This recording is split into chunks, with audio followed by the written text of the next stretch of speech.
আলহামদুলিল্লাহ রাব্বিল আলামিন ওয়াসসালাতু ওয়াসসালামু আলা রাসূলিহিল কারীম ওয়া আলা আলিহি ওয়া সাহবিহি আজমাইন। আজ রবিউল আউয়াল মাসের 2 তারিখ। আমাদের নবী, শেষ নবী মুহাম্মদুর রাসূলুল্লাহ সাল্লাল্লাহু আলাইহি ওয়াসাল্লাম এই মাসে জন্মগ্রহণ করেছিলেন, আর তার জন্য কিছু মুসলিমদের মাঝে এই মাসে সারা জেগেছে যে তারা আল্লাহর নবী সাল্লাল্লাহু আলাইহি ওয়াসাল্লামের জন্মদিনকে নবী দিবস হিসাবে, ঈদে মিলাদুন নবী হিসাবে পালন করবে। বড় দুঃখের বিষয়, মুসলমানদের অধিকাংশ মানুষ দিনের ফরজ পালনে নেই, দিনের আকীদা, আহকাম, ফরজ, হালাল হারাম এসব মানতে পিছপা। কিন্তু দিন থেকে বাইরে এমন কিছু আমল আছে যাকে বিদাত বলা হয়, অতিরিক্ত অতিরঞ্জিত আমল, যে আমল তারা করে থাকে শুধুমাত্র নিজেদের মনের আবেগ মেটানোর জন্য, কিছু আনন্দ উপভোগ করার জন্য, হই হুল্লোড় করার জন্য। বিশেষ করে আবেগময় যুবক যারা, তারা এই শ্রেণীর হই হুল্লোড় চায়। কিছু আনন্দ করে, মাইকিং করে, লাইটিং করে, ফুল সাজিয়ে, একটু অনুষ্ঠান করে মনের ভিতরে যাকে বলা হয় চিত্ত বিনোদন। আর এরই মাধ্যমে তারা ভাবে যে আমরা দিন পালন করছি, কিন্তু আসলে দিনের কিছু নয়। মিলাদুন নবী আপনারা নিশ্চয়ই দেখে থাকবেন, কোন মিলাদে উপস্থিত থেকে থাকবেন। তারা আল্লাহর নবী সাল্লাল্লাহু আলাইহি ওয়াসাল্লামকে নিয়ে বাড়াবাড়ি করে জন্মদিন পালন করে, অথচ এর প্রচলিত রীতি জন্মদিন, জন্মদিবস বা নবী দিবস, মিলাদ, মিলাদুন নবী, মৌলুদ পাঠ এসব ইসলামের রীতি নয়। পরবর্তীকালের কিছু সুফিবাদী আলেম ওলামা অথবা আবেদদের তৈরি এই মিলাদ অনুষ্ঠান আজ চলে আসছে। বিশেষ করে শুরু হয়েছিল কোথায় আপনারা জানেন? আরব থেকে। তারপরেই আরব থেকে যে ইরান তুরান পার হয়ে আমাদের দেশেও সেই নবী দিবস খুবই উৎসবের সাথে, আনন্দের সাথে পালন করা হয়। অথচ আমরা জানি যে মুহাম্মদুর রাসূলুল্লাহ সাল্লাল্লাহু আলাইহি ওয়াসাল্লাম থাকতেই এ দিন পূর্ণ হয়ে গেছে, না দিনের কিছু বাকি আছে? সম্পূর্ণ দিন পূর্ণ হয়ে গেছে রাসূলুল্লাহ সাল্লাল্লাহু আলাইহি ওয়াসাল্লামের যুগেই, তার জামানাতেই। আল্লাহ তাআলা বলছেন, আল ইয়াউমা আকমালতু লাকুম দীনাকুম ওয়া আতমামতু আলাইকুম নি'মাতি ওয়া রাদিতু লাকুমুল ইসলাম দীনা। আজ তোমাদের জন্য তোমাদের দিন পূর্ণাঙ্গ করে দিলাম। তার মানে তাতে আর সংযোজনের কোনো অবকাশ নেই, কিছু বাড়তি করার কোনো সুযোগ নেই। দিন পরিপূর্ণ, পূর্ণাঙ্গ। তোমাদের প্রতি আমার অনুগ্রহ, নিয়ামত সম্পূর্ণ করলাম এবং ইসলামকে তোমাদের দিন রূপে মনোনীত করলাম। ইসলামই হচ্ছে আল্লাহর কাছে দিন, অন্য দিন নয়। আর মুহাম্মদ রাসূলুল্লাহ সাল্লাল্লাহু আলাইহি ওয়াসাল্লাম বলেছেন, মান আহদাসা ফি আমরিনা হাযা মা লাইসা মিনহু ফাহুয়া রাদ। যে ব্যক্তি আমাদের এই দিনে নতুন কিছু আবিষ্কার করবে যা ওর অন্তর্ভুক্ত নয়, তা প্রত্যাখ্যাত, তা বর্জনীয়। অন্য এক বর্ণনায় আছে, মান আমিলা আমালান লাইসা আলাইহি আমরুনা ফাহুয়া রাদ।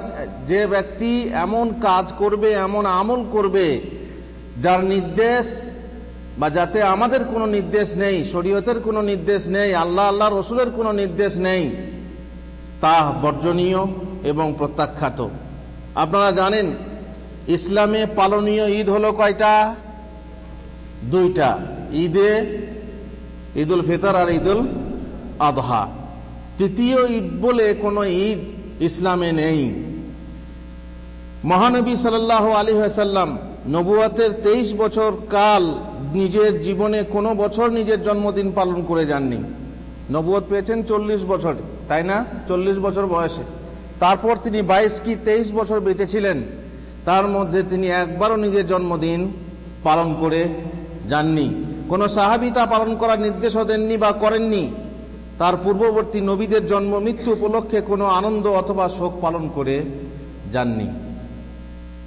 সুতরাং কিভাবে আমরা সেই ঈদ রূপে সেই দিনকে পালন করতে পারি? এখানে একটা কথা আছে, বলো হুজুর আল্লাহর নবী সাল্লাল্লাহু আলাইহি সাল্লাম জন্মদিন পালন করে গেছেন, সোমবার রোজা রেখে বলেছেন যে এটা আমার জন্মদিন। আর মুসা আলাইহিস সালাম যখন ফেরাউনের কবল থেকে বাঁচলেন তখন তিনি রোজা পালন করেছিলেন, ওই দিনে রোজা পালন করেছিলেন। আর তা দেখা দেখি আল্লাহ রসুল সাল্লাল্লাহু আলাইহি সাল্লামও রোজা পালন করেছিলেন। অতএব বোঝা গেল কি জন্মদিন পালন করলে কোনো সমস্যা নেই। ঈসা আলাইহিস সালাম বলেছিলেন ওয়াসসালামু আলাইয়া ইয়াউমা উলিদতু, আমার ওপরে শান্তি হোক যেদিনে আমার জন্ম হয়, আমার জন্মের দিনে আমার ওপরে শান্তি। বোঝা গেল যে জন্মদিন পালন করা যাবে এবং ওই দিনে এক অপরকে দোয়া দেওয়া যাবে। এইসব সন্দেহ করে তারা এই সমস্ত জায়গা থেকে দলিল নিয়ে তারা মনে করে কি যে জন্মদিন পালন করা বৈধ। আচ্ছা, মুসা আলাইহিস সালাম সমুদ্র থেকে নাজাত পেয়ে তার রোজা রেখে তিনি দিনটিকে পালন করলেন। জন্মদিন পালন করেছিলেন না মৃত্যুদিন পালন করেছিলেন? না জন্ম না মৃত্যু। মোট কথা, এই ধরনের লোকেরা যেখানে দেখবেন কোনো দলিল নেই তখন সেখান থেকে তারা দলিল নিয়ে আসার চেষ্টা করে সেইটাকে চালু করা, সেটাকে প্রচার করার খুবই চেষ্টা করে। কোথা থেকে না কোথা থেকে দলিল বের করেই আনবে। একটা সামান্য সম্পর্ক পেলেই, যেমন ওই যে আপনারা জানেন কোনো মানুষ যখন ক্ষুধার্ত থাকে, পেটে যখন খিদে থাকে, খুব খিদে জ্বালায় ছটফট করছে, তখন যদি তাকে অঙ্ক জিজ্ঞেস করেন যে 2 আর 2 কত হয়, তখন সে কি বলবে জানেন? 4টে রুটি। 2 আর 2 4 বলবে না, কি বলবে? 4টে রুটি। তার মানে কি তার পেটে প্রচুর খিদে আছে।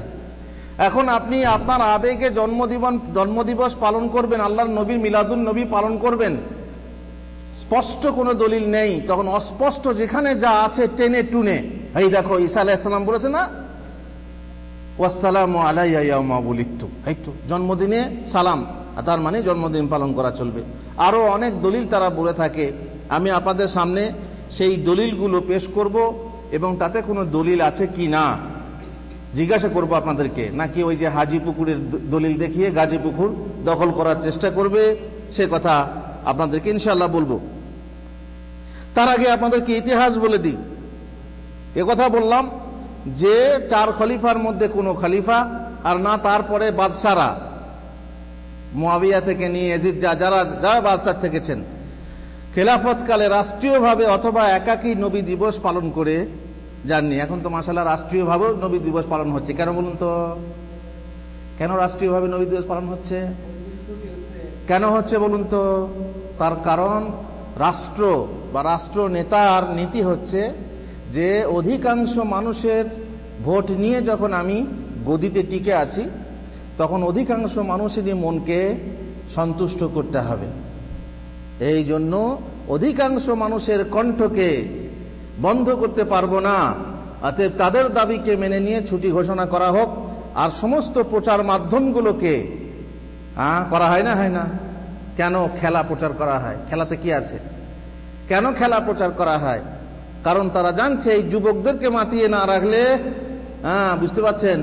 সুতরাং অধিকাংশ মানুষের মন যেটা চায় সেটাই হচ্ছে রাজনীতির নীতি।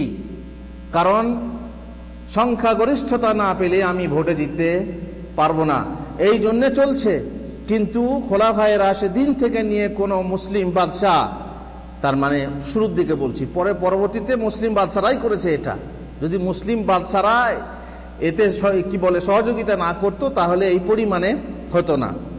একাকীও পালন করেননি আর রাষ্ট্রীয়ভাবেও পালন করেননি। অন্য কোনো সাহাবী বা তার আত্মীয় আল্লাহ রাসূল সাল্লাল্লাহু আলাইহি ওয়াসাল্লামের কোনো আত্মীয় তার প্রতি এত ভালোবাসা শ্রদ্ধা থাকা সত্ত্বেও তার জন্মদিন উপলক্ষে আনন্দ অথবা মৃত্যুদিন উপলক্ষে শোক পালন করেননি, তাদের পরেও কোনো তাবি অথবা তাদের কোনো একনিষ্ঠ অনুসারী অথবা কোনো ইমাম আইম্মায়ে আরবাআ, ইমাম আবু হানিফা রহমতুল্লাহ আলাইহ, ইমাম মালিক রহমতুল্লাহ আলাইহ, ইমাম শাফিঈ রহমতুল্লাহ আলাইহ, ইমাম আহমদ বিন হাম্বল রহমতুল্লাহ আলাইহ পালন করেছেন না করতে বলেছেন? কোনোদিন তা করেননি, করার ইঙ্গিত করেননি। সুতরাং তা যে নব আবিষ্কৃত বিদাত এ কথা স্পষ্ট হয়ে যায়। সর্বপ্রথম ঈদে মিলাদুন নবী পালন হয় কোথায়? ইরাকে। কোন জায়গাতে? ইরবিল শহরে। সেই শহরের আমির গভর্নর মুজাফফারউদ্দিন কুকুরতুবি, মুজাফফারউদ্দিন কুকুবুরি, নামটাও কঠিন, মুজাফফারউদ্দিন কুকুবুরি ঠিক হিজরি 7ম শতাব্দীর গোড়ার দিকে 604 মতান্তরে 625 হিজরিতে মিশরে সর্বপ্রথম চালু করে ফাতেমিরা। ফাতেমি কাকে বলে জানেন? ওই যারা শিয়া বলে যে আমরা ফাতেমার বংশধর, ফাতেমাকে ভালোবাসি, আসলে কিছু না, ওই যে রাজনীতির একটা কোপ। দেখলো যে আল্লাহর নবীর বংশধরের প্রতি সব মানুষ সহানুভূতিশীল, বাস সেটাকে সুযোগ রূপে গ্রহণ করে রাজনীতিতে লাগিয়ে দিল, দিয়ে বললো আমরা ফাতেমি। তাদের রাজত্ব শুরু হলো। যাদের প্রসঙ্গে ওই ফাতেমি, যাদের প্রসঙ্গে ইবনে কাসির বলেন, ইবনে কাসির জানেন প্রসিদ্ধ, যিনি তফসির লিখেছেন এবং আরো অন্যান্য বই, তিনি বলছেন ফাতেমি শাসক গোষ্ঠী ফাসেক ছিল, কাফের ছিল, পাপাচারী ছিল, ধর্মধ্বজী ছিল, ধর্মের নামে ধর্ম দেখাতো খালি মুনাফিক, ধর্মদ্রোহী ছিল, আল্লাহর সিফাত গুণাবলী অস্বীকারী ছিল, ও ইসলাম অস্বীকারী মাজুসী ওই যে অগ্নি পূজক ধর্মের বিশ্বাসী ছিল। তারাই মিশরে প্রথম চালু করে মিলাদুন নবী।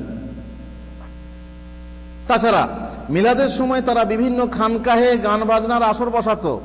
খানকাহে গান বাজনার আসর বলতে এটা ভেবেন না যে মহিলা নিয়ে নর্তকী নেতা, না। ওই যেমন সুফিরা দেখেছেন কিভাবে জিকির করে আর বাজনা বাজায়, ওই ধরনের আসর বসাতো। কোন কোন বছরে মুহররম ও সফর থেকেই মিলাদের আনুষ্ঠানিক মৌসুম শুরু করে দিত। যেমন আমাদের দেশে দেখেছেন পুজোর মৌসুম, পুজো হবে কবে আর তার আগে 1 সপ্তাহ আগে থেকে। যেমন বিয়ে আমাদের দেশেও আছে, আমাদের মুসলমানদের মধ্যেও আছে। বিয়ে হবে আগামী শুক্রবার, 1 সপ্তাহ আগে থেকেই হলুদ মাখানো, ক্ষীর খাওয়ানো, আর কি কত রকম আছে। আজকে গায়ে হলুদ, কাল মুখে পানচিনি, আর কি কত রকম আছে। ঠিক ওই রকমই তারা মুহররম থেকেই প্রস্তুতি শুরু করে দিত। নামাজ রোজা নেই, নামাজ ফরজের নামাজ ফরজ নামাজই পড়ে না, কিন্তু মিলাদুন নবী আসার আগে বুঝতেই পারছেন, এই তো আমাদের দেশেও দেখবেন, যারা নামাজ পড়ে না, নামাজি নয়, এখন একটি জলসা হোক, যদি বলা হয় আগামী শুক্রবার জলসা হবে, অমক প্রধান বক্তাকে বক্তাকে ডাকা হবে, তখন দেখবেন যারা নামাজও পড়ে না, ওরে বাপরে, চাল আদায় করা, টাকা আদায় করা, এ করা সে করা, মঞ্চ তৈরি করা, মাইকিং, লাইটিং, আর কত কি, শেষকালে ফাইটিংও হয়, তাই না? এইভাবে যারা নামাজ পড়ে না তারাই আবেগে, তারা মনে করছে আমরা এটাই ধর্ম হিসাবে পালন করছি, এটাই যথেষ্ট, কিন্তু যথেষ্ট না। যাই হোক, তারা এইভাবে আনুষ্ঠানিক মৌসুম শুরু করে দিত। সেই উপলক্ষে গরু ছাগল জবাই করে খানা দেওয়া হতো। এটা তো আসল মানুষকে আকর্ষণ করার বুদ্ধি কি? হুজুর আপনারা তো করেন, আপনারা খানা না দিলে কি আমরা আসতাম? ঠিক কথাই, খানা না দিলে কে আসবে? কে রান্না আছে, যে রান্না করবো খাবো, আপনারা না দিলে তো আসবো না। খানা হচ্ছে মেন জিনিস। তো গরু জবাই করে খানা দেওয়া হতো। কবি, গায়ক, মিলাদ পাঠক, হুজুরদের সরগরম ভিড় জমে উঠতো, যে রকম পাত্র সুর করে, ইয়া নবী সালাম আলাইকা, তুমি হে নূরের রবি, নিখিলের ধ্যানের ছবি, যে যেমন পারে গাইতে, আর যত সুন্দর করে গাইবেন তত ভালো লাগবে, তাই না? আমার মনে মনে হতো, আমি যখন ছোটবেলায় শুনতাম যেটা বিদাত, কেন বিদাত হলো এটা, যদি বিদাত না হতো তো আমরা খুব সুন্দর করে গাইতাম, তাই না? কি অসুবিধা আছে? খুব সুন্দর আবেগের সাথে আল্লাহর নবীর গুণগান এবং তার উপরে দরুদ পাঠ, খুব ভালো জিনিস। কিন্তু যার কোনো দলিল নেই, সেটা করা যে যায় না, সেটা তখন বুঝতাম না। এখন বুঝছি যে দলিল না থাকলে এই শ্রেণীর আবেগ, শুধু আবেগ দিয়ে কাজ হয় না। আবেগের সাথে কি চাই? লাগাম চাই। কিসের লাগাম হবে? দলিলের লাগাম। যদি আপনার আবেগ দলিল সমর্থন না করে, তো সেই আবেগের গতিবেগ বেড়ে যাবে, বায়ু ঝড় রূপে পরিণত হবে, আর উপকারের জায়গায় মানুষের ক্ষতি করে বসবে।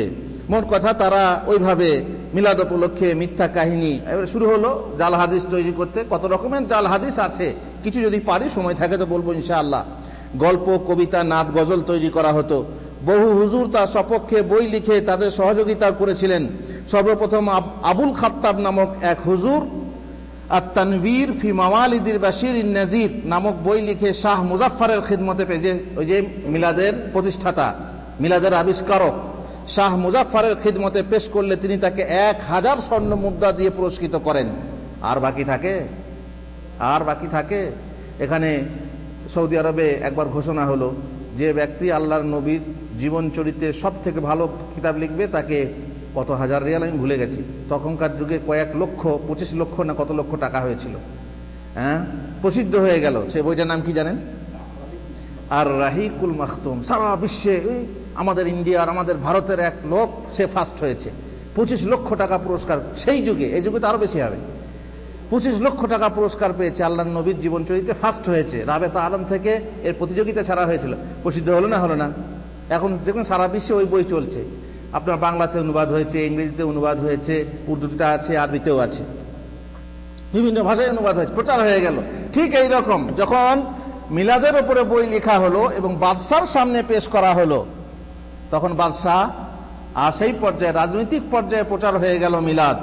ইমাম সৈয়ুতি তার আল হাবি গ্রন্থে উল্লেখ করেছেন যে মিলাদের আবিষ্কারক শাহ মুজাফফর একদা এই অনুষ্ঠান উপলক্ষে বিরাট ভোজের ব্যবস্থা করেন। আর সেই ভোজ আয়োজনে ছিল 5000 ভোনা বকরি। বলেন তো, 5000 ভোনা বকরি। এখন একটা বকরি খেতে কটা লোক লাগবে? হ্যাঁ, 5000 যদি ছাগল হয় তো কত লোক হয়েছিল? 10,000 মুরগি, 100 ঘোড়া, 1 লক্ষ মাখন এবং হালুয়ার 30,000 পাত্র। সুফিদের সেই অনুষ্ঠানে দাওয়াত দিয়ে গজল গীতের অনুষ্ঠান চালু হয়, যা জোহর থেকে নিয়ে ফজর পর্যন্ত চালানো হয়। আর সেই অনুষ্ঠানে নাচনেওয়ালাদের সাথে তিনি নিজেও নাচেন। এবার নাচনেওয়ালা বলতে এই ডিস্কো ড্যান্স না, আপনারা দেখছেন সৌদি আরবের বড় বড় লোকরাও নাচছে, তাই না? এই ধরনের নাচ আর কি। অতঃপর সরকারের ভয়ে সত্য প্রকাশ করতে ওলামাদের ত্রুটি হলে মিলাদ একটি, যারা হকপন্থী আলেম তারা সরকারের বিরোধিতা করতে গেলেই বুঝতেই পাচ্ছেন কেমন এইভাবে দাবি দেওয়া হয়, তো তারা কোথায়, তাদের কণ্ঠই উঁচু হয় না। ওলামাদের ত্রুটি হলে মিলাদ একটি ধর্মীয় রূপ ধারণ করে নেয়। হযরত ফাতেমার কেউ না হয়েও ফাতেমি নাম নিয়ে এবং উক্ত শ্রেণীর অনুষ্ঠানের মাধ্যমে সাধারণ লোকের মন লুটে তারা রাজত্ব করে গেল। কথিত আছে যে মাউসেলের অধিবাসী উক্ত ওমর বিন মোহাম্মদ নাকি, ওই যে ওমর বিন মোহাম্মদ বলে একজন লোক ছিলেন, তিনি মাউসেলের অধিবাসী ছিলেন ইরাকের। তিনি নাকি মোহাম্মদ নবী সাল্লাল্লাহু আলাইহি সাল্লামের আশেকে রসুল ছিলেন। তিনি ছিলেন কি, ওই যে আশেকে রসুল বলে না, আশেক মানে কি? কেমন ভক্ত? শুধু ভক্ত না, অতিরিক্ত ভক্ত। এখন পাগল বলতে পারেন, যেমন মজনু সেরকম। আশেকে রসুল মানে হচ্ছে রসুলের প্রেমে পাগল। তার বিরুদ্ধে একটা কথা বললেই আপনাকে খুন করে দেবে সে। আশেকে রসুল আল্লাহর ওলি ছিলেন। তিনি রসুল সাল্লাল্লাহু আলাইহি ওয়াসাল্লামের ভালোবাসায় একান্ত অনুরাগের বসে এই মিলাদ তথা রসুল সাল্লাল্লাহু আলাইহি ওয়াসাল্লামের জন্ম বৃত্তান্ত আনুষ্ঠানিকভাবে আলোচনায় ব্রতী হন। কোথায় এটা? এটা হচ্ছে মাউসেলে, ইরাকে। বিখ্যাত সিরাতে শামী গ্রন্থে কথা স্বীকার করা হয়েছে, আর এই কথা আপনাদের মাকসুদুল মুমিনিনে আছে। সেখানে এই কথা স্বীকার করা হয় যে তিনি আনুষ্ঠানিকভাবে চালু করেন। আর একজন লোক ছিলেন, এই যে কিয়াম কিভাবে চালু হয়, বলছেন যে একজন এরকম আল্লাহ আশেকে রাসূল ছিলেন, তো তিনি এমন আশেকে রাসূল ছিলেন, আল্লাহ নবীকে সবসময় ধ্যানে স্মরণ করতেন। হঠাৎ করে যেন আল্লাহ নবী ছবি দেখতেন আর উঠে দাঁড়িয়ে বলতেন ইয়া নবী সালাম আলাইকা। দিয়ে ওখান থেকে চালু হয়ে গেল ইয়া নবী সালাম আলাইকা। আর কিয়াম সেটা চালু হয়ে গেল। বিশেষ করে মাহফিলে তারা, তাদের ধারণা হলো কি আল্লাহ নবী হাজির নাজির, বিশেষ করে মাহফিলে হাজির হন, তাই উস নবী কি তাজিমকে নিয়ে উঠ খাড়া হইয়ে তারপর শুরু হয়ে গেল। আর সত্যি এগুলো আবেগময় জিনিসগুলো খুব ভালো। যাদের ভিতরে আবেগ আছে তাদেরকে একটু ছুঁয়ে দেন, দেখেন তারা লাফিয়ে উঠবে। এই ধরনের মিলাদ পাঠ কোথায় চালু হলো? মিশরে চালু হলো, ইরাকে চালু হলো, আর তারপর আস্তে আস্তে ফিলিস্তিনে হলো। সেখান থেকে আপনার শাম টাম সব চালু হয়ে গেল। তারপর ইরান তোরান পার হয়ে আপনার উপমহাদেশেও পৌঁছে গেল। এই ভালোবাসা ও মহাব্বত শুধু দরুদ পাঠে বা মন গড়া মিলাদ অনুষ্ঠানের মাধ্যমে হয় না, বরং এই মহাব্বতের জন্য একান্ত জরুরি তার ইত্তিবা অনুসরণ করা। এই কথা আমরা জানি। তার আদর্শবান হওয়া, তার আদর্শবান হওয়াই হচ্ছে প্রকৃত ভালোবাসার পরিচয়। কিন্তু দুঃখের বিষয়, যাবতীয় আদেশাজ্ঞা যথাসাধ্য পালন করা তা না করে, নিষেধাজ্ঞা থেকে সম্পূর্ণরূপে বিরত থাকা তা না করে আমরা কি করি, তার শুধু প্রশংসা গাই আর সুরে সুর ভাঁজিয়ে আমরা মিলাদুন নবী পালন করি। অথচ আল্লাহ তাআলা বলছেন, কুল ইন কুনতুম তুহিব্বুন আল্লাহ ফাত্তাবিউনি, তোমরা যদি আল্লাহর ভালোবাসা পেতে চাও তাহলে আমার অনুসরণ করো। এইভাবে বিদআত রচনা করে আমার অতিরঞ্জিত প্রশ্ন কি বলে আপনার প্রশংসা করে তোমরা আমাকে আল্লাহর আসনে বসিয়ে দিও না। লা তুতরুনি কামা আতরাতিন নাসারা ঈসা ইবনে মারইয়াম, আমার প্রশংসায় এমন বাড়াবাড়ি করো না যেমন খ্রিস্টানরা হযরত ঈসা আলাইহিস সালামের প্রশংসায় বাড়াবাড়ি করে তাকে কি বলেছিল আল্লাহর পুত্র, তারপর আস্তে আস্তে শেষকালে বলল তিনিই আল্লাহ। তেমনি মুহাম্মদ রাসূলুল্লাহ সাল্লাল্লাহু আলাইহি ওয়াসাল্লামকেও নিয়ে বাড়াবাড়ি করা হয়। এতে এই মিলাদুন নবীতে যেসব বয়ান করা হয় তার অধিকাংশ অতিরঞ্জন ও শিরক বা বিদআত, এমন সব কাহিনী বলা হয় যার কোনো সহি সনদ নেই। যেমন নবী সাল্লাল্লাহু আলাইহি ওয়াসাল্লামের ভূমিষ্ঠকালে ফিরাউনের স্ত্রী আসিয়া, ইমরান তনয়া মারিয়াম ও বেহেশতির হুরিগণ উপস্থিত হয়েছিলেন। বলে না বলে মারিয়াম এসেছিলেন। মারিয়াম তখন কোথায়? ওই জগতে। তারপর আসিয়া, ফেরাউনের স্ত্রী আসিয়া তখন কোথায়? ওই মধ্য জগতে। কিন্তু তারা আল্লাহর নবীর জন্মের সময় উপস্থিত হয়েছিলেন, জান্নাতের হুরিগণ উপস্থিত হয়েছিলেন। এসবগুলো মন গড়া কথা, কোনো হাদিস কোরআনের কথা নয়। রেশমি বস্ত্র আসমান জমিনে বিলম্বিত হয়েছিল। ফেরেশতাগণ মানুষের বেশে রৌপ্যের বদনা হাতে উপস্থিত ছিলেন। জমরুদ পাথরের চক্ষু বিশিষ্ট, ইয়াকুত পাথরের পক্ষ বিশিষ্ট পাখির ঝাঁক এসেছিল। আরো কি লম্বা চওড়া কথা আছে, বাড়াবাড়ি কথা। তার জন্মের সময় মক্কার বাথা ভূমি আনন্দে উদ্বেল হয়ে নর্তন করেছিল, নেচেছিল, মাটি নেচেছিল। কেসরা প্রাসাদের সৌধ চূড়াগুলো ভেঙে পড়ল। প্রাচীন পারসিক যাচক মণ্ডলীর উপাসনাগুলোতে যুগ যুগ ধরে প্রজ্বলিত হয়ে আসা অগ্নিগুলো নির্বাপিত হয়ে গেল। বুহায়রা পাদ্রীগণের সরগরম গির্জাগুলো নিস্তেজ ও নিষ্প্রভ হয়ে পড়ল এবং তাদের সুখ স্বাচ্ছন্দ্য বিনষ্ট হয়ে গেল। কাবাগৃহের 360টি মূর্তি ভুলুণ্ঠিত হয়ে পড়ল জন্ম হওয়ার সাথে সাথেই। দুধ মা হালিমার ঘরে যখন তিনি গেলেন, তাকে মূর্তির ঘরে নিয়ে যাওয়া হলে মূর্তিগুলো সিজদায় পড়ল। কার জন্য? আল্লাহর নবীর জন্য। কিরকম মনে হয় এগুলো কথাগুলো? হ্যাঁ, দলিল থাকলে মাফি মুশকিল, দলিল নিয়ে এসে বলবো যে আল্লাহর মুজেজা। যেমন পাথরে সালাম দেওয়া, ইয়া রাসূলুল্লাহ সাল্লাল্লাহু আলাইহি ওয়াসাল্লাম, ঠিক আছে, দলিল নিয়ে এসো। দলিল কোথায়? একটা কিতাবে লেখা আছে, একজন ব্রেন থেকে লিখে দিল, আল্লাহর নবীর ভক্তিতে রচনা করে দিল, তুমি সেটা বিশ্বাস করে নিলে তা তো আর হয় না। বলছেন মা হালিমার ঘরে যখন আল্লাহর নবী সাল্লাল্লাহু আলাইহি ওয়াসাল্লামকে দোলনায় শোয়ানো হতো, যাই না সেই যুগে দোলনা ছিল কিনা, যাই হোক ছিল দোলনা ছিল। তো বলছে দোলনা দোলাতে কে? ফেরেশতারা দোলনা দোলাতেন। চাঁদ তার সাথে কালাম করত, মানে কথা বলতো। কে? আকাশের চাঁদ। ওই যেমন আমাদের মারা বলে না, আয় আয় চাঁদ মামা টিপ দিয়ে যা, বলে না, চাঁদের কপালে চাঁদ যা। এখন মা হালিমা সেটা বলেছেন না বলেছেন, চাঁদ নিজেই কথা বলতো। চাঁদ নিজেই কথা বলতো। তিনি যেদিকে ইশারা করতেন চাঁদ সেই দিকে ঝুঁকে যেত। ওই শিশু অবস্থায় এইভাবে ইশারা করলে চাঁদ সেই দিকে চলে যেত, এদিকে করলে ওইদিকে চলে যেত। কিরকম মনে হয়? হ্যাঁ, দলিল নিয়ে এসো। দলিল থাকলে মাফি মুশকিল। বলে হুজুর মাওয়াহিবুল লাদুনিয়া কিতাবে আছে। মাওয়াহিবুল লাদুনিয়া কোনো হাদিসের বই নাকি? না কোনো কোরআনের তাফসীর, আর না কোনো সনদওয়ালা বই। একটা বইয়ে লেখা আছে মিলাদি বইয়ে, আর তুমি সেটা পাঠ করে করে শোনাচ্ছ লোকদেরকে। হ্যাঁ, তিনি একদিনে 1 মাসের বাড়া বাড়তেন। ভালো করে খেয়াল করে শুনেন, শিশু অবস্থায় তিনি একদিনে, আমরা যেমন 1 মাসে বাড়ি, তিনি একদিনে বাড়তেন। তাহলে 1 মাসে কতটা বাড়তেন? হিসাব লাগান। যদি একটা মানুষ একদিনে 1 মাসের বাড়া বাড়ে, তাহলে 1 মাসে কতটা বাড়বেন? কদিনে বাড়া বাড়বেন? হ্যাঁ, তারপর 900 দিনের, তাই না? 900 দিনের বাড়া বাড়বেন 1 মাসে। কিন্তু তারপরে এবার বলছেন না, 1 মাসে 1 বছরের বাড়া বাড়তেন। একদিনে বাড়তেন 1 মাসের বার, আর 1 বছরে বাড়তেন কত? 1 বছরের বার। তাহলে এখানে দেখেন, এখানেই কথা যে বানানো কথা ভালো করে খেয়াল করে বানানো হয়নি তা বোঝা যাচ্ছে। ওই যে লাখে লাখে ঝাটকে ঝাঁকে কাটে বেসুমার, শেষকালে গুণে দেখি 3 20 4। লাখে লাখে কেটে গেল, শেষকালে কত হলো? 3 20 4, তার মানে 64টা। এইরকম অবস্থা। এইসবগুলো যারাই বানানোর কথা লিখে তারা খেয়াল করে লিখে না, আবেগে লিখে দেয়, বলে দেয়, বাস।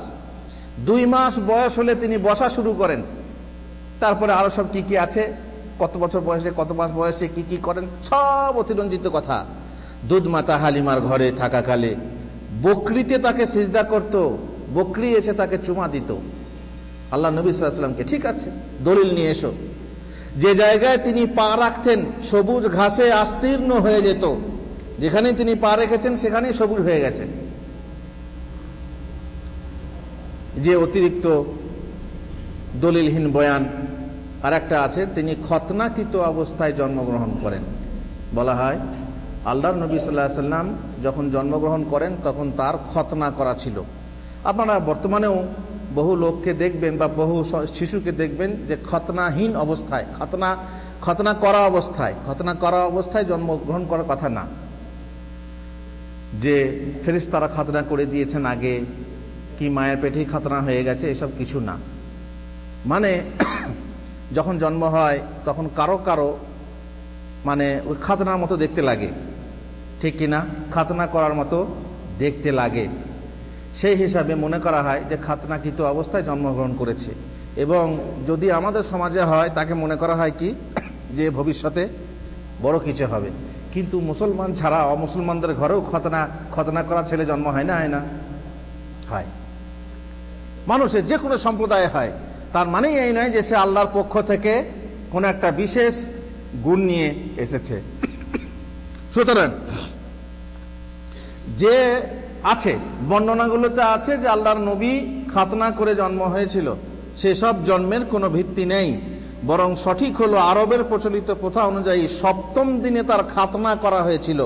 এ সিরাতে ইবনে হিশাম আর রাহিকুল মাখতুম এসব কিতাবে লেখা আছে যে 7ম দিনে তার খাতনা করা হয়েছিল।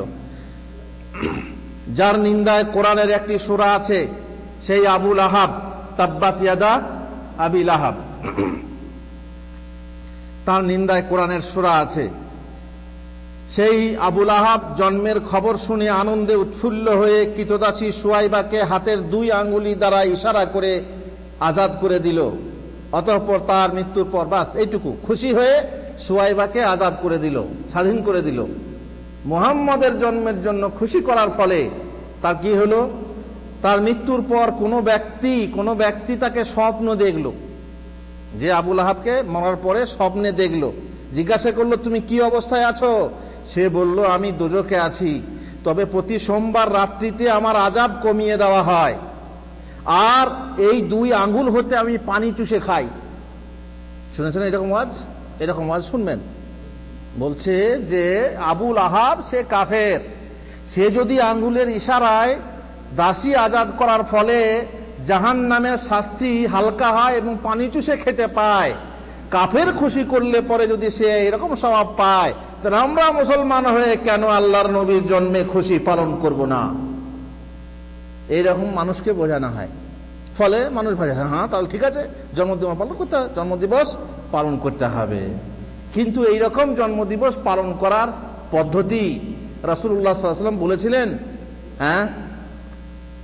তারপরে যে খবর বলা হচ্ছে, কিসের খবর? স্বপ্নের খবর। এক শ্রেণীর মানুষ আছে তাদের ধর্ম সব স্বপ্ন, স্বপ্নে এই দেখলেন, স্বপ্নে এই হলো, স্বপ্নে এই হলো। স্বপ্ন কি শরীয়ত নাকি? মুহাম্মদ রাসূলুল্লাহ সাল্লাল্লাহু আলাইহি ওয়াসাল্লামের স্বপ্ন ছিল ওহী, তাই না? তারপরে কারো স্বপ্ন শরীয়ত হতে পারে না। যদি আল্লাহর নবী সাল্লাল্লাহু আলাইহি ওয়াসাল্লামকে আপনি দেখলেন, দেখে বললে আল্লাহর নবী আপনাকে স্বপ্নে বললেন তুমি এই করো, আর সেটা শরীয়তে নেই, শরীয়ত বিরোধী, সেটা কি শরীয়ত হবে না? তখন যেটা শরীয়ত ছিল না, এখন সেটা শরীয়ত হতে পারে না। সুতরাং স্বপ্ন, আবার যে স্বপ্ন দেখেছিল জানি না সে মুসলমান ছিল না কাফের ছিল, সে হতে পারে কাফের, সে স্বপ্ন দেখতে পারে। যেমন আজকাল কাফেররা কত স্বপ্ন দেখে, ওই তো সেদিনে মন্দিরের নিচে সোনা আছে বলে স্বপ্ন দেখেছিল, তাই না? কত কুইন্টাল মনে আছে আপনাদের? 1000 টন সোনা আছে, স্বপ্নে দেখেছিল। সত্য হয়েছে না হয়নি? স্বপ্নের কথা সব সত্য হয় না।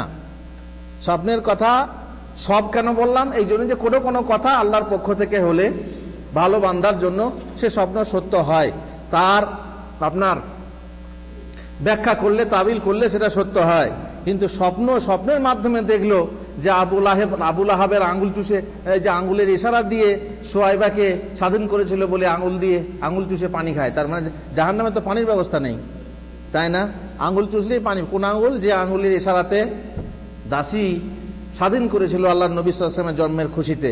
পক্ষান্তরে ইতিহাস গ্রন্থসমূহে প্রসিদ্ধ যে আবুল আহাব তার দাসী সুয়াইবাকে মুহাম্মদের জন্মের সময়ে আজাদ করেনি, স্বাধীন করেনি। কখন স্বাধীন করেছে? যখন রাসূলুল্লাহ সাল্লাল্লাহু আলাইহি ওয়াসাল্লাম হিজরত করে মদিনায় গেছেন, তারপরে সুয়াইবাকে আজাদ করা হয়েছে বা আবুল আহাব আজাদ করেছিল। সুতরাং এই যে ঘটনাগুলো, কথাগুলো যে মিথ্যা তা বলাই বাহুল্য। প্রত্যেক বছর তার জন্মদিনে দাস মুক্ত করে সে খুশি কোন সাহাবী করেননি, তাবেঈনগণের কেউ করে যাননি। সুতরাং আবুল আহাবের সে সুন্নতকে জিন্দা করা কোন মুসলিমের জন্য এটা হতে পারে না। তার জন্মরাত্রি বলা হয়, তার জন্মরাত্রি শবে কদর অপেক্ষা উত্তম। লাইলাতুল কদরি খায়রুম মিন আলফি শাহর। এরা বলছে যে আল্লাহর নবীর জন্মদিনে ঈদ পালন করা সবচেয়ে বড় ঈদ, ওই দুই ঈদ থেকেও বড় ঈদ। আর আল্লাহর নবী সাল্লাল্লাহু আলাইহি ওয়াসাল্লাম যে রাত্রে জন্ম নিয়েছিলেন সেই রাত্রি লাইলাতুল কদর, যে লাইলাতুল কদর সম্পর্কে আল্লাহ তাআলা একটা সূরা অবতীর্ণ করেছেন এবং সেখানে বলছেন খায়রুম মিন আলফি শাহর, সেই রাত্রি অপেক্ষাও উত্তম হলো রাসূলুল্লাহ সাল্লাল্লাহু আলাইহি ওয়াসাল্লামের জন্মের রাত্রি। আপনারা জানেন আল্লাহ নবী সাল্লাল্লাহু আলাইহি ওয়াসাল্লামের জন্ম রাত্রিতে হয়েছিল না দিনে হয়েছিল? তার মানেই দিনে হয়েছিল, সেটা রাত্রের অংশ বলা যায় না। ফজরের আগে রাত্রি থাকে না, এখন এরা বলছে রাত্রি। তাহলে রাত্রি যদি না, আল্লাহ নবী সাল্লাল্লাহু আলাইহি ওয়াসাল্লাম বলছেন সোমবারের দিনে আমি জন্ম হয়েছি, তাই না? সোমবার দিনে আমি জন্ম হয়েছি, তাহলে তো রাত্রিতে জন্ম হননি। তাহলে দিনে জন্ম গ্রহণ করলেন, আর তার রাত্রি থেকে শবে কদরের রাত্রি থেকে উত্তম হয়ে গেল তার রাত্রিটা। এই কথাও বানাওয়াটি ছাড়া কিছুই হতে পারে না। ওই যে বললাম না, যারা বানায় তারা খেয়াল করে বানায় না। পক্ষান্তরে যদি সহিহ হাদিস থাকতো, আমাদের মানতে সুবিধা ছিল না। যদি বলতো সহিহ হাদিসে, তখন আমরা অন্যান্য ব্যাখ্যা করে আমরা মানতাম, বলতাম যে হ্যাঁ আল্লাহর নবীর জন্মদিন যে রাত্রি হয়েছিল সেই রাতটা শবে কদরের রাত থেকেও উত্তম। কিন্তু কোনো দলিল নেই। পক্ষান্তরে দলিল আছে, যেখানে বলা হয়েছে রাসূলুল্লাহ সাল্লাল্লাহু আলাইহি ওয়াসাল্লাম বলছেন আলা উনাব্বিউকুম বিলাইলাতিন আফদালু মিন লাইলাতিল কদর, তোমাদেরকে খবর দেবো কি যে রাত্রি হলো শবে কদরের রাত্রি অপেক্ষা শ্রেষ্ঠ। হারিসুন হারাসা ফি আরদি খাউফিন লাআল্লাহু আল্লা ইয়ারজিআ ইলা আহলিহি, এমন শত্রুর ঘাঁটি পাহারা দেওয়া, এমন রাত্রে শত্রুর ঘাঁটি পাহারা দেওয়া, যে এমনভাবে পাহারা দেয় যেন সে আর ঘরে ফিরে আসবে না, সেই রাত্রিটা শবে কদরের রাত্রি থেকে উত্তম। তার মানে কি? তার মানে শবে কদরের রাত্রি জাগরণ করে যে ইবাদত করা হয়, আর ও বসে বসে দাঁড়িয়ে দাঁড়িয়ে জেগে জেগে রাত্রি জাগরণ করছে কি জন্য? শত্রুর পাহারা দেওয়ার জন্য। এর এই ইবাদতটা ওই ইবাদত থেকে উত্তম। এর মানে এই নয় যে ওই রাতটা ওই রাত থেকে উত্তম, তাই না? অন্য এক হাদিসে আছে মাওকিফু সাআতিন ফি সাবিলিল্লাহ খায়রুম মিন কিয়ামি লাইলাতুল কদরি ইনদাল হাজারিল আসওয়াদ। শুধু তাই না, হাজারে আসওয়াদের কাছে যদি আপনি শবে কদরের নামাজ পড়েন, তার থেকেও উত্তম হলো ওই রাত্রে শত্রুর পাহারা দেওয়া। সুতরাং যার দলিল নেই সে কথা আমরা বিশ্বাস করতে পারি না, আর যার দলিল নেই তা আমরা মানতে পারি না, পালনও করতে পারি না। তারা বলে ঈদে মিলাদুন নবী হচ্ছে সর্বশ্রেষ্ঠ ঈদ। কেন? তার প্রমাণে তারা বহু কিছু পেশ করে। আমি আপনাদের কাছে একটা কায়দা, একটা রীতি বলছি। প্রথমে শরীয়তের যে রীতিগুলো আছে, যেভাবে এসেছে ঠিক সেইভাবেই মানতে হবে। যেটা সহিভাবে প্রমাণিত সেটা মানতে হবে, জয়ীব বা জাল রূপে প্রমাণিত মানা যাবে না। এটা আপনারা মানতে রাজি না? রাজি না? সহি রূপে যেটা আছে প্রমাণ আমরা মানব, আর জয়ীব বা জাল রূপে যেটা প্রমাণিত বা আছে, বর্ণিত আছে, সেটা আমরা মানব না। শরীয়তের রীতি কেমন? সেখানে যখন দলিল আসবে তখন আমাদের জ্ঞান খাটানো চলবে না। আপনারা এই শীতের দিনের মোজার উপরে মাসা করেন না? করেন না? মোজার ওপরে করেন না নিচে করেন? মোজার ওপরে না নিচে? আর ধুলোবালি লাগে নিচে না ওপরে? তো ধুলোবালি নিচে লাগে, যদি ময়লা টলা লাগে তো নিচে লাগবে, তো উপরে মাসা করেন কেন? কি বলবেন আপনি? তার উত্তর কি? হ্যাঁ, একজন বলছেন হুজুর হাত তুলে জামাতি মোনাজাত নামাজের পরে কেন বিদাত হবে? আপনারা তো বেতের পড়ছেন, বেতরের সময় সবাই হাত তুলে আমিন আমিন করছেন। এই যে ইমাম সাহেব বৃষ্টির জন্য দোয়া করলেন, আজকে অবশ্য করেননি, আজকে মাশাআল্লাহ মেঘ এসেছে, দোয়া করলে পরে বলতাম যে দোয়ার ফলে হলো। যাই হোক, তো হাত তুলে মোনাজাত করছেন কিসের জন্য? বৃষ্টির জন্য। মুক্তাদিরাও হাত তুলে করছে, অতএব ফরজ নামাজের পরে কেন হাত তুলে হবে না? আপনারা কি বলবেন? ওখানটা ওইটার উপরে কিয়াস, এটা করা যাবে না। আশুরার রোজা রাখা হয় 10 তারিখের দিনকে স্মরণ করে, অতএব নবী দিবস পালন করা হবে 12 রবিউল আউয়ালকে স্মরণ করে, ওটা হলে এটা হবে। এই রকম যারা কিয়াস করে, মনকে কিয়াস লাগিয়ে দেয় যে ওটা হলে এটা হবে, এটা কি শরীয়তে এরকম চলবে? একটার উপরে কিয়াস করে আর একটা করা যাবে না। আমি আপনাদেরকে মাঝে মাঝে বলে থাকি, যেমন ভাষাবিদরা ভাষা রচনা করেছেন, আমরা বাংলাতেও আছে, কিন্তু ইংরেজি একটা উদাহরণ নেন, ইংরেজি ভাষার বিইউটি কি হয়? বাট। কিন্তু পিইউটি কি হয়? পাঠায় না পুঠায়? বিইউটি বাট, কিন্তু পিইউটি একই বানান, একই শব্দ, একই সব কিছু, কিন্তু ওখানে বানান কেন? যদি বল না ছোট বাচ্চাকে পড়ান, বল বিইউটি বাট, তো পিইউটি পাঠ হবে। বাবা বলো না কেন হলো, কেন হলো? তখন উত্তরটা কি হবে? উত্তরটা কি দেন?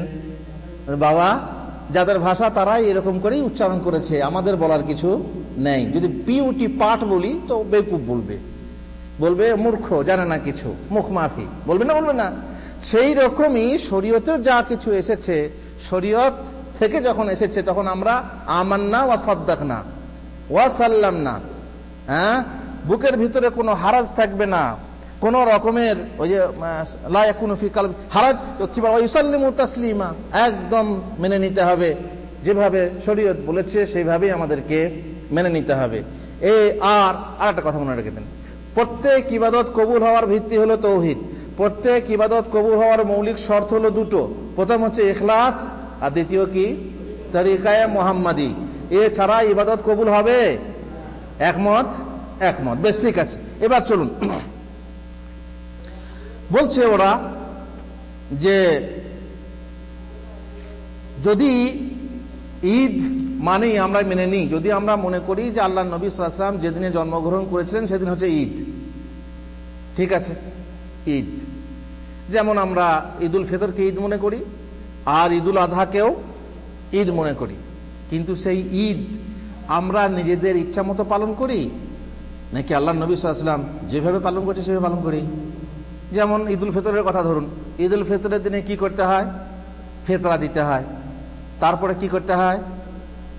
2 রাকাত নামাজ পড়তে হয়, খুতবা হয়, খুতবার নামাজের পরে খুতবা হয়। যদি খুতবাটা নামাজের আগে দিই, জুমার মতো চলবে? আর কি করতে হয়? এবারে আপনার সেদিন পান ভোজনের দিন, সেদিনে আপনি খান, সেদিন যদি রোজা রাখে ঈদ পালন করি হবে? আল্লাহর নবী সাল্লাল্লাহু আলাইহি ওয়াসাল্লাম যে রূপে ঈদ পালন করতে বলেছেন, ঠিক সেই রূপে ঈদ পালন করতে হবে। কোরবানির ঈদ ওই রকমই, নামাজ পড়তে হবে, কোরবানি জবাই করতে হবে। যদি নামাজের আগে কোরবানি জবাই করি চলবে? চলবে না। সুতরাং কোরবানির জায়গায় যদি মুরগি কোরবানি দিই চলবে? কোরবানি যেসব পশু দিতে হয় সেই সব পশু না দিয়ে মুরগি জবাই করলাম, হাঁস জবাই করলাম, কোরবানি হবে নাকি? না। আমাদের দেশে নিয়ম আছে, গরিবরা, অনেক গরিব মনে করে কি কোরবানি কিছু দিলেই হবে, সুতরাং তারা হাঁস মুরগি কিনে রাখে আর ওই দিনে কোরবানি করে। এরকম চলবে? বিদাত। সুতরাং তরিকায়ে মুহাম্মাদি অনুযায়ী যদি আমরা ঈদ পালন না করি কি হবে? বিদাত হবে। ঈদে মিলাদুন নবী যদি ঈদ মনে করি, সবচেয়ে বড় ঈদ, ঠিক আছে, সেই ঈদ পালনের দলিল কি? যে ঈদ আল্লাহর নবী পালন করে গেছেন তা তো দলিল থাকা দরকার। কি পদ্ধতিতে সেই ঈদ পালন করতে হবে, এবারে তো আপনার মন গড়া সবকিছু, যে যেখানে যা, যে দেশে যেমন করে পালন করে। তারপর আপনার যে রীতিতে পালন করা হয়, নিজের নিজের পদ্ধতি, নিজের নিজের পদ্ধতি, নিজের নিজের পদ্ধতিতে তারা কি করে, নিজের আল্লাহর নবীর জন্মদিন পালন করে। কেউ তো মিলাদ পাঠ করে, কেউ পান ভোজন করে, কেউ আরো কিছু করে। এইভাবে তারা নিজে নিজের মন গড়া পদ্ধতিতে মিলাদুন নবী পালন করে। সুতরাং বুঝতেই পাচ্ছেন যে ঈদ যদিও মেনে নিই, কিন্তু সেই পালন করার পদ্ধতি যেহেতু আমাদের জানা নেই, সেহেতু আমরা নিজেদের মন গড়া অনুযায়ী পালন করছি, সেটা কি হবে, বিদাত হবে। ওরা বলছে, আপনারা যে বলছেন মুসলমানদের মাত্র দুটো ঈদ, দুটো ঈদ তো নয়। আপনারা তো স্বীকার করেন যে মুসলমানদের দুটো ঈদ না, আর একটা ঈদ আছে। কি ঈদ? একটা সাপ্তাহিক ঈদ আছে, জুমার দিন। অতএব আপনারা যে হাদিসের কথা আলোচনা করছেন যে দুটো ঈদ, এটা তো সঠিক না। তৃতীয় ঈদ আছে, ঠিক আছে, তৃতীয় ঈদ আছে, তার দলিল আছে, তাই না? 4 নম্বর ঈদ যেটা তোমরা শ্রেষ্ঠ ঈদ বলছো, তার দলিল কি? তার দলিল আছে? দলিল আছে তো নিয়ে এসো। 4 নম্বর, 5 নম্বর, 7 নম্বর, সমস্যা নেই। 12 মাসে 13 পরব করে যাবো। তোমাদের তো ঈদ শ্রেষ্ঠ ঈদ, বরং সর্বশ্রেষ্ঠ ঈদ হচ্ছে শবে বরাত। শবে বরাতে যে ধুমধাম হয়, অন্যান্য ঈদে হয় নাকি? হ্যাঁ, শবে বরাতকে যেভাবে পালন করা হয়, নবী দিবসকে যেভাবে পালন করা হয়, এরকম ঈদ পালন করা হয় না। ওটা হচ্ছে আসল ঈদ। তো আসল ঈদ খাঁটি হিরে অত চকচকে হয় না যতটা নকল হিরে চকচকে হয়। নকল হিরে চকচকে বেশি থাকে, তার মানে লোককে দেখানোর জন্য তার চকচকানি বেশি থাকে। দলিল নিয়ে এসো, তাহলে আমরাও 4 নম্বর ঈদ বা সব থেকে শ্রেষ্ঠ ঈদ রূপে আমরা পালন করব ঈদে মিলাদুন নবী। জুমার দিন ঈদ, তার প্রমাণ আছে, কিন্তু জন্মদিন 12 তারিখে, 12 তারিখে জন্ম, ঠিক এটা কোনো আছে নাকি? মতভেদ আছে না নেই? 12 তারিখে জন্ম না 9 তারিখে জন্ম, মতভেদ আছে। আল্লাহর নবীর জন্ম কয় তারিখে তারও সঠিক ধারণা নেই। এখন 12 তারিখেই মানলাম, ঈদ করলাম, সেটাও একটা। আবার ওই তারিখে আল্লাহর নবী সাল্লাল্লাহু আলাইহি ওয়াসাল্লামের ইন্তেকালের দিন, মৃত্যুর দিন, যে তারিখে আমরা খুশি মানাই, সেই তারিখেই কি হয়, সেই তারিখেই শোক পালন করার কথা। কিন্তু না শোক পালন করার রীতি শরীয়তে আছে, আর না জন্মদিন পালন করার বিধান শরীয়তে আছে। ওরা বলছে ঈদ মানে যা ফিরে ফিরে আসে। ঈদ মানে হলো যা ফিরে ফিরে আসে। আল্লাহর নবীর জন্মদিন ফিরে ফিরে আসে, অতএব এটাও ঈদ। কথা হলো এটা, ফিরে ফিরে তো সবে আসে। প্রত্যেক সোমবার ফিরে আসে, হ্যাঁ, প্রত্যেক রবিউল আউয়াল যেমন ফিরে আসে, শাবানও ফিরে আসে। তো ফিরে এলেই কি সেদিনকে ঈদ করা যায়? শরীয়তের পক্ষ থেকে ঈদ যদি নির্বাচন না হয়, তাহলে সেটাকে ঈদ বলে ঘোষণা করা আমাদের মন গড়া ছাড়া অন্য কিছু নয়। আল্লাহ রাব্বুল আলামিন তার বান্দাদেরকে তার নিয়ামত ও রহমত প্রাপ্তির শুকরিয়া স্বরূপ আনন্দ উৎসব করতে নির্দেশ দিয়েছেন। আনন্দ উৎসব করতে, শব্দটা খেয়াল করেন, উৎসব। উৎসব মানে কি? আনন্দ করতে নির্দেশ দিয়েছেন, সমস্যা নেই, যে আল্লাহ আপনি এ বিষয় নিয়ে আনন্দ করুন। এবারে উৎসব কাকে বলে? হ্যাঁ, উৎসব মানেই হচ্ছে কোন জিনিস নিয়ে উদযাপন করা, বিভিন্ন হই হুল্লোড়, এইসব। এখানে আল্লাহ তাআলা করতে নির্দেশ দিয়েছেন, নিয়ে আল্লাহর নামে কি করা হচ্ছে? আল্লাহর নামে অপবাদ দেওয়া হচ্ছে, যে আল্লাহ আনন্দ উৎসব করতে নির্দেশ দিয়েছেন। আর দলিল কি? কুল বিফাদলিল্লাহি ওয়া বিরাহমাতিহি ফাবিযালিকা ফালইফরাহু হুয়া খায়রুম মিম্মা ইয়াজমাউন। এই আয়াতের দলিল পেশ করে, অর্থাৎ বলো আল্লাহর ফজল ও রহমত নিয়ে তোমরা কি করো? খুশি হও। আল্লাহর ফজল, আল্লাহর অনুগ্রহ, রহমত নিয়ে খুশি হও। আল্লাহ তাআলা বলছেন খুশি হও, আনন্দ উৎসব করতে বলেননি। ওরা এই শব্দটা বাড়িয়ে দিয়ে নিজেদের দলিল পেশ করে দিল। সুতরাং আল্লাহ তাআলার নিয়ামত সমূহ মধ্যে ওরা বলছে সব থেকে বড় নিয়ামত হলো রাসূলুল্লাহ সাল্লাল্লাহু আলাইহি ওয়াসাল্লামের জন্ম। কেমন দলিল? আল্লাহ তাআলা বলছেন তোমরা আল্লাহর নিয়ামত নিয়ে, আল্লাহর রহমত নিয়ে খুশি করো। আর আমাদের কাছে আল্লাহর সবচেয়ে বড় রহমতকে মুহাম্মদুর রাসূলুল্লাহ সাল্লাল্লাহু আলাইহি ওয়াসাল্লাম, কারণ আল্লাহ বলছেন ওমা আরসালনাকা ইল্লা রাহমাতাল লিল আলামিন, অতএব আল্লাহর নবীর জন্মদিনে কি করতে হবে? খুশি করতে হবে। কেমন দলিল হলো? ওই রকম না, হাজি পুকুরের দলিল দেখিয়ে হাজি পুকুর দখল করা। এখানে কোথায় আছে যে আল্লাহর নবীর জন্মদিনে আনন্দ পালন করতে হবে? কোথায় আছে উৎসব পালন করতে হবে, খুশি করতে হবে? ঠিক আছে, এখানে মুফাসসিরিনদের মতে এর আগে যে সমস্ত আয়াত এসেছে কোরআনের কথা এসেছে। অতএব কোরআন হলো ফজল, কোরআন হলো অনুগ্রহ, কোরআন নিয়ে তোমরা আনন্দ করো। তাহলে কোরআন নিয়ে যদি কোরআন বড় নিয়ামত হয়, কোন দিনটাকে নিয়ে আনন্দ করবেন? তাহলে সবে বরাত নিয়ে, সবে কদর নিয়ে আনন্দ করেন। আর যদি নবী সাল্লাল্লাহু আলাইহি ওয়াসাল্লাম বড় নিয়ামত, এবং সত্যি বড় নিয়ামত, বড় রহমত মানি, কিন্তু কিভাবে আপনি সেই আনন্দ পালন করবেন, সেই আনন্দ প্রকাশ করবেন, এ কথা কি কোরআনে আছে? কোরআনে নেই। কিন্তু ওরা বলছে আল্লাহর নবী সবচেয়ে বড় রহমত, অতএব তার জন্মদিনে, দেখছেন বাড়ানো কত কথা, তার জন্মদিনে খুশি পালন করতে হবে।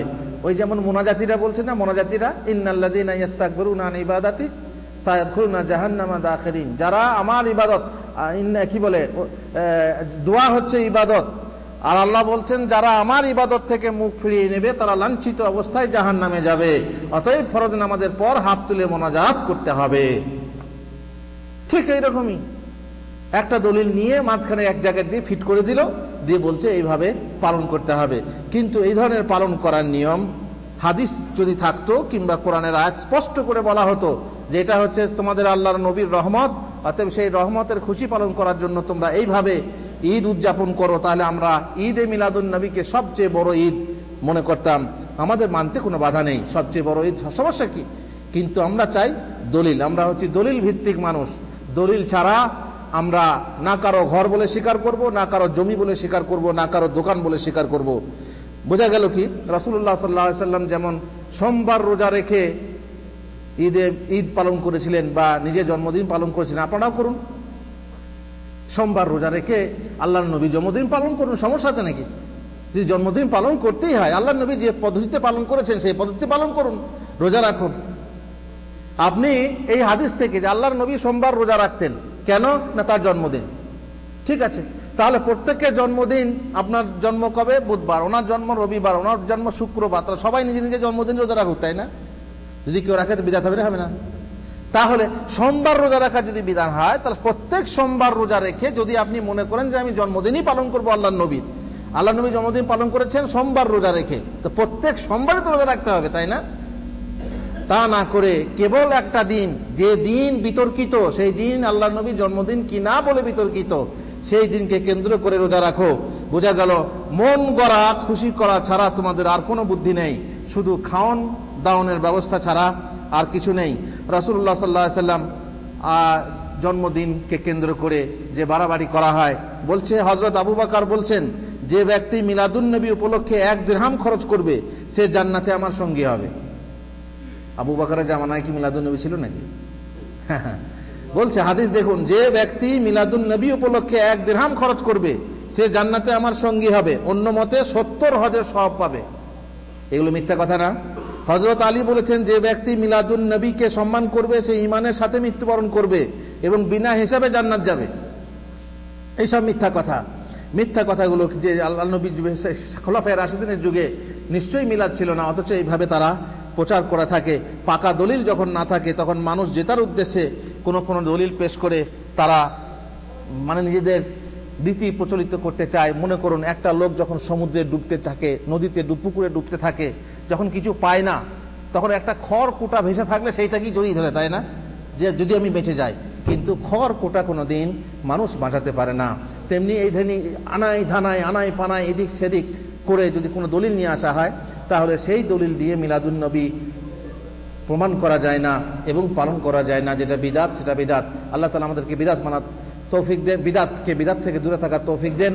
আল্লাহুম্মা আমিন। ওয়া সাল্লাল্লাহু আলা নবিয়িনা মুহাম্মদ ওয়া আলা আলিহি ওয়া সাহবিহি আজমাইন।